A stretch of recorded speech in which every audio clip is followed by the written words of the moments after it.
Hey everyone, welcome to Redbeard's fireworks station here.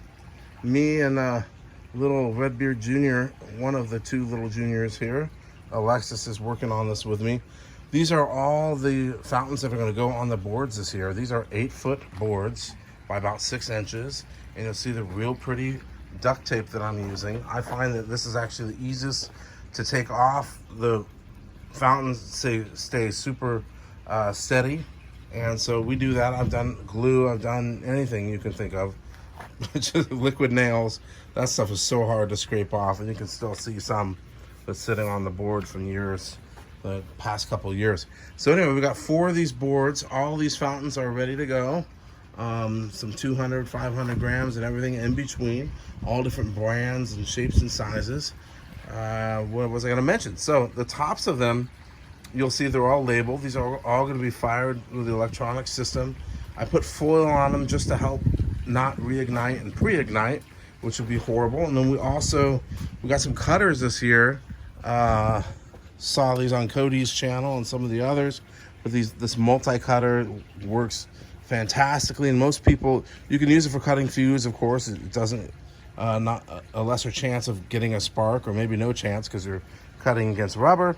But the other thing is that some people would say, cut the fuse at an angle. It's really hard to get a big angle on the fuse. You'll see some of the attempts are sort of hard to see there. But what I discovered is that, well, what if I just cut it, right down the center, which exposes the black powder? I think that's going to work best because I just need to be able to get through that lacquer. And I had this happen 2 years ago when using a firing system. I would hit a couple of them. They did not fire because the glue on the outside, even though you have all that heat from the igniter, it just would not set.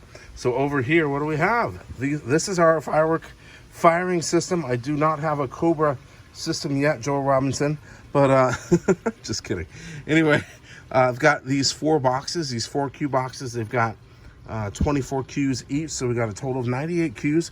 You can double and maybe even triple Q them by putting multiple igniters in there. We pretty much doubled over half of the Qs, and you can see they're already preset in there. You got to be careful because you don't want them to break. The wires are a little bit delicate.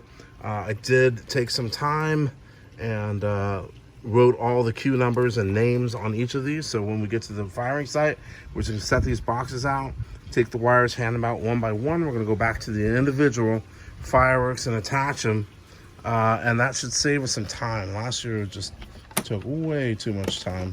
And then that is all connected to this little bad boy here. And essentially this district button, you can go district 0 through district 9, which gives you 10 capabilities to fire 10 separate queued boxes. Another really cool thing is you can set the districts on these boxes to be the same district. So I'm going to do that too. So they'll be running them in tandem. So I've got a left-right sequence where I'll hit one and it'll fire the left side and the right side, and then they're single queued. I could double queue them, but I was doing it to try to use those Talon igniters, but unfortunately with this type of system, it's not working. The even cheaper system does work with a Talon. It does heat up the wire and it burns the fuse, but this one for some reason does not. I mean, this is an awesome system. I don't know, I'm not exactly sure why. I'm not an electrical engineer or anything, but we kind of figure out what works as we go. And over here, we got a couple things. Got these crazy eyes over here. And all these boards are going to be up on these cymbal stands. I bought these for about $35 a piece. Been using them for painting for the Redbeard Fireworks Showcase items. But we use them every year. We put the boards up on about 4.5 feet up in the air. And then these 2 pieces are going to be separate. They're going to be fused together. But we got the spinner up on top, and we're going to have the spinner on the bottom. And we just glued the base down, and I think I just shoved it in there, but whatever. So that's it, you guys. And then we've got about 6 bags full of fireworks. So this is probably a quarter, maybe, of all the products that we're going to put out there.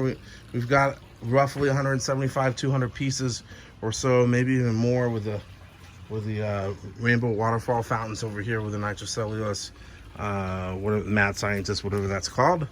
But we're having fun getting tired, but it's fun. So anyway, the show will be 4th of July at 8:30 in Salinas, California. If you're close and you want to check it out, I know there aren't any professional shows or very many that are going on, so you're welcome to come join us if you like.